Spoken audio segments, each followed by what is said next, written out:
Good afternoon, I'm Miss Armstrong. Today we get to celebrate a very special holiday. As the lyrics to our special music say that we are singing today, to some it's just a holiday, but for you it's so much more. Today we get to say thank you to our veterans for serving our country. We thank them and appreciate them for all their services and sacrifices. We are thanking them for protecting our freedoms in the past, present, and future. Today we get to celebrate them through special music, poetry, and we get to interview a special veteran that is very special to one of our own Plano Panthers. So join me as we say Happy Veterans Day to everyone who has served and who are continuing to serve for our country. Happy Veterans Day. Hi, my name is Zoe, and today I'm reading my poem called Veterans. V, valiant. E, earnest. T, talented. E, effervescent. R, rad. A, amazing. N, nice. Thank you for protecting our country. So to you I write this poetry. It might be bad, but if I didn't make this I would feel sad. You guys are the best and you look cool in your green camo vest. If you were to disappear, I would be crying here. Thank you for all you do, for risking your lives. I love you.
Hello everyone, I'm Avery and I'm going to be reading my poem and it's called Veterans Day. Oh, Veterans Day. Every year you come around, you inspire us to do something grand. You give us time to remember family and friends that have passed serving for our freedom. You give us happiness like they are still here with us. Through sacrifice and love, they are still with us. You give us memories of all the good times. You make us shine like diamonds in and throughout the day. Through all of the hard times, they are still guiding you. Oh, Veterans Day, every year you come around.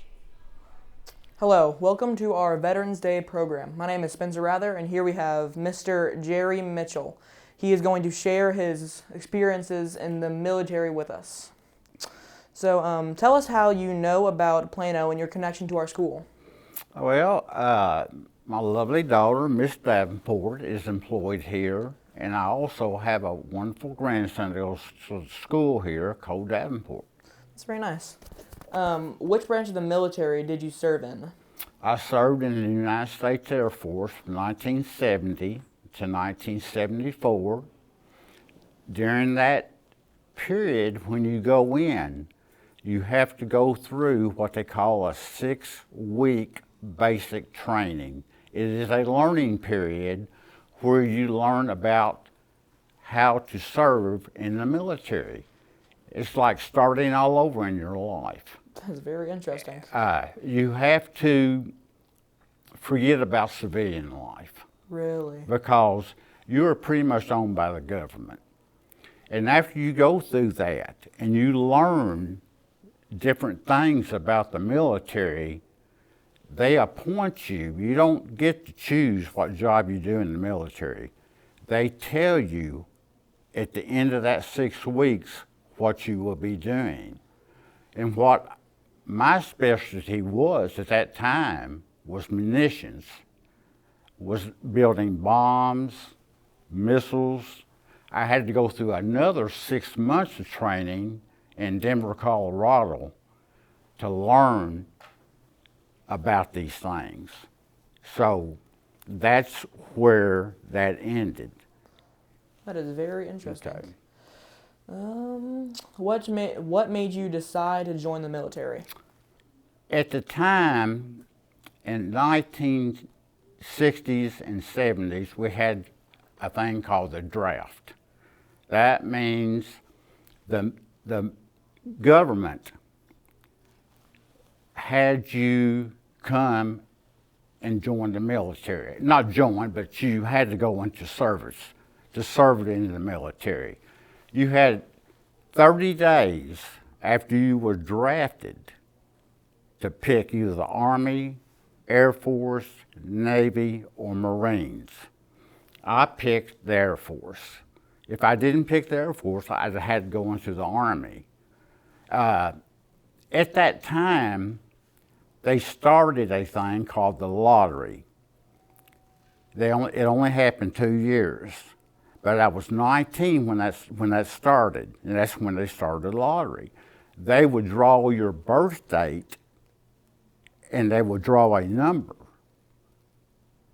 You have 365 days in a year, so they would draw a number between 1 and 365, and you didn't want a low number because that means you was definitely going to go into the military. Yeah. Well, I got a low number. Oh no. So I was number 51, and I had 30 days. That's all I had to choose what branch I wanted to go to. So I did choose the Air Force. So I really didn't have a choice. That was just the way it was back then. That's interesting. What was your area of focus in the military? Like I said, my specialty was explosives. I learned how to build bombs, like I said. Mm-hmm. I learned how to dispose of old bombs and munitions. I learned how to build missiles during that period of time. You had to touch on a little bit of everything that was explosive. Really? It was very intense training. I went to school 6 hours a day, for 5 days a week for 6 months. And then after that, you was done. And then what they done after that, they gave you your orders where you were going. And at that time, we had a thing called the Vietnam War. Yes.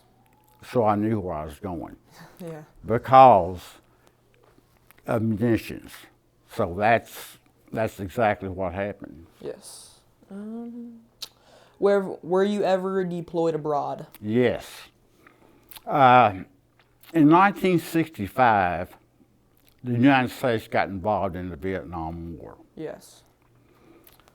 So in 1971, I just finished my munition training. And between 65 and 71, the war had expanded from North and South Vietnam into Cambodia, Laos, which are 2 countries in Southeast Asia, Yes. and Thailand, where I was stationed at. And that, I was at the largest base in Southeast Asia. Really? Yes. So, that's where that went to. Yeah. Could you describe your experiences abroad? Very scared. Like I said, I was 19 at that time. I was probably 5'5", 5'6", 120 pounds. I was a very little guy at that time. I don't think I was even shaving, but we was all 19 at that time. Yeah. That was the average age of the Vietnam War veterans. When we got there, it took us 18 hours to fly from the United States. We left out of California to land in Southeast Asia. Well, when they picked us up, they took us to where we was going to live. We lived in a thing called a hooch. A hooch is nothing more than a plywood structure with a tin top and screen. There was no running water. There was no refrigeration. There was no TV. There was no telephone. We didn't have the technology then for that stuff. It was just a place to keep something over your head. So, and when you was deployed during a war at that time, you had to spend 1 year. You had to learn the culture of the people. I mean, you are in their country, so you have to respect that. Yeah. You have to learn their language as much as you can. You had to learn the different foods they eat. You had to learn their religion and respect that. Where we could sit here and play cards, Yeah. they were not allowed to play cards over there because, and this is really, really strange, they had kings and a queen over there. They didn't have a president. And since the cards had a king and a queen in them, they were outlawed. They could not play cards. That's just one of the little different things, I mean, and we would go down to villages. Villages are nothing more than what we call here towns. Yeah. But when we went, we'd go in a group of 5. And the reason we done that is for security. It's very dangerous Yes. Of course. where I was at. And so you had to travel in a group for protection. The people there they liked Americans because they could not fight that war themselves. They couldn't do it. They had to have the United States support. And the United States is always the first one to step up to help people that can't help themselves. Yeah. So they was grateful for us to be there. But also, during a war, and when you're in a foreign country,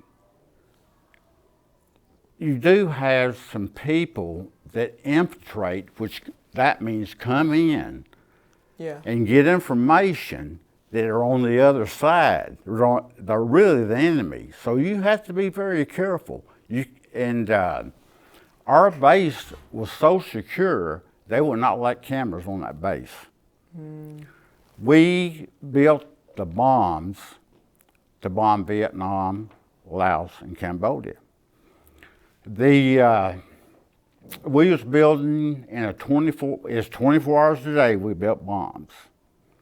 We built 2,000 a day. They were dropped every day. That's a lot of bombs. Yeah. That happened for 10 years. So it was an experience. The longer I was there, the more comfortable I got. But you don't want to get too comfortable because you let your guard down. And then when you do that, you get in trouble. Yeah.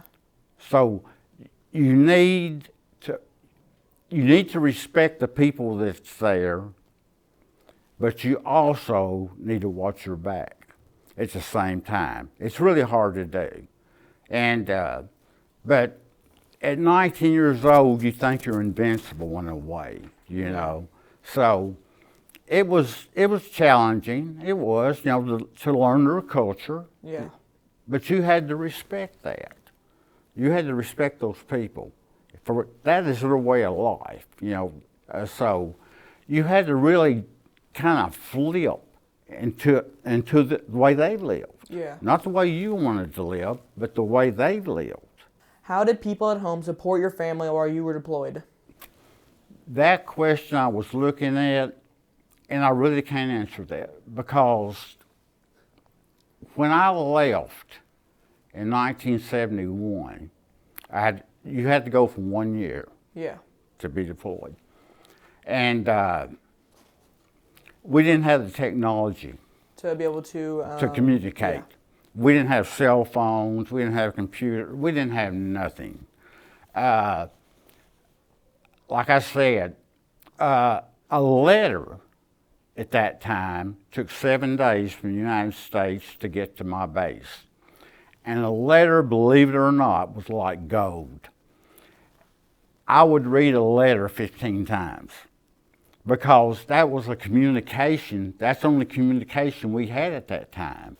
Well, my brothers and sisters and mom and dad and my grandparents wrote, all the time. Yeah. And of course, I was going right now with the woman I married, Debbie. We were going straight at that time. Yeah. You kind of forget about the United States because you're trying to concentrate on survival Yeah. for yourself. It changes you emotionally. War does. I'm not going to lie about it. At 19 years old, I felt like I went from 19 to 29 because you have to grow up so fast. You have to make the right decisions so fast.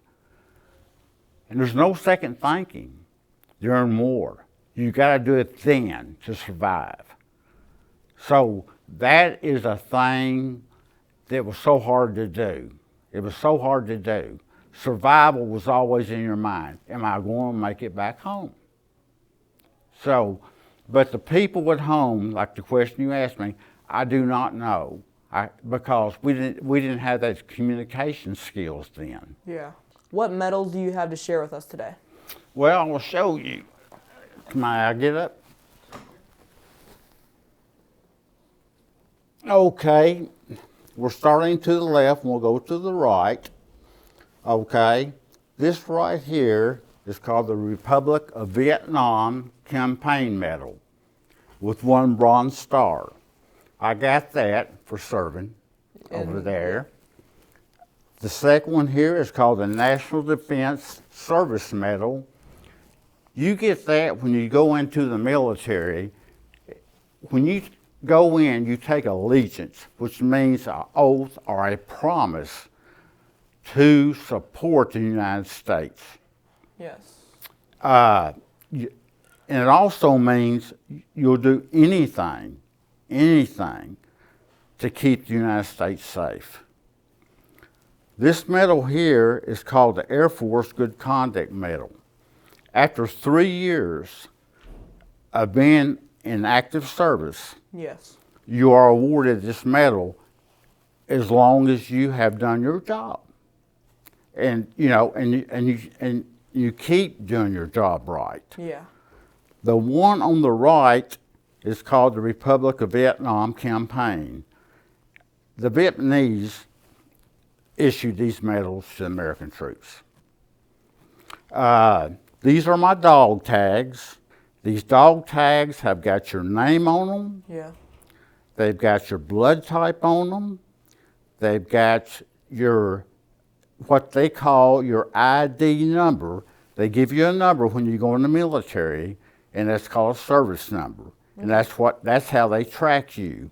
And then they give you your religion at the bottom. Yeah.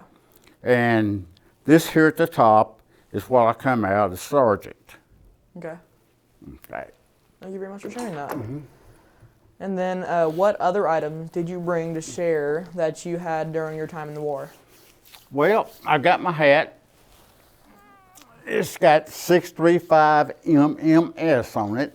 That stands for 635th Munition Maintenance Squadron. That's what I was attached to over. I was at Utapao, Thailand. That's where I was stationed at. Everybody that went over there at that time got one of these hats. On the side it shows 1971, 1972, Utapao. On the back I had my girlfriend's name on it, Debbie. And on the other side, it's got Thailand, where I was at. Of course. And another thing is this right here. I'll hold this up. These are 50 years old. They don't look it, but they are. These are called jungle fatigues. This is everything that people wore over during the Vietnam War. It had your name on it, your branch of service, and it also had what rank you were, which is right here. I had 3 stripes, which was sergeant. And that's what we wore over there. Let's see what else we have. I got this. It's from the House of Representatives that was sent to me. It's Citation of Valor for serving during the Vietnam War. This was given to me several years back. I cannot remember when, but I was honored to get that. And it tells about protecting the country of the United States. I was honored to get that. This here is my honorable discharge. If you go through the military, what happens? There's certain types of discharges you can get. Some of them are not good. What you want is an honorable discharge. That means you served your tour and your time, and you've done exactly what you're supposed to do, and you've done it honorably. So you get an honorable discharge. And this is a picture of me when I went in, and I was not very old. Like I said, I was just 19, and but that's the way it was back in, and I'm proud that I went. You know, I'm honored that, you know, at the time, I wasn't looking forward to it. I'm not going to lie about that. But after I was in and served my time, I was proud to be a veteran. Well, thank you very much for sharing all that with us. Okay, I would like to say one more thing, if I may. Go ahead. 58,000 Americans died during the Vietnam War. 58,000. 1,600 they've never found. I think about that a lot. I really do. Yeah. Because I think since I've got kids now, I think about it hard. Because those 58,000 that died, I was lucky enough to come back. The 1,600 that are missing, the family has never got closure. They don't know whatever happened to them. Of course. You know, they just don't know. And war's a terrible thing. It is. Everybody's different. God made us that way. Of course. Nobody's the same. They shouldn't be. Just because they're different don't mean you have to hate them. You know, you don't have to dislike them. Everybody needs to focus on more love in this country. We need to come back together. And I'd like to dedicate this interview to every serviceman that has fought in every war. Thank you very much Well, for thank you. coming here, answering our questions, and showing us all these items. Well, I was honored to do it.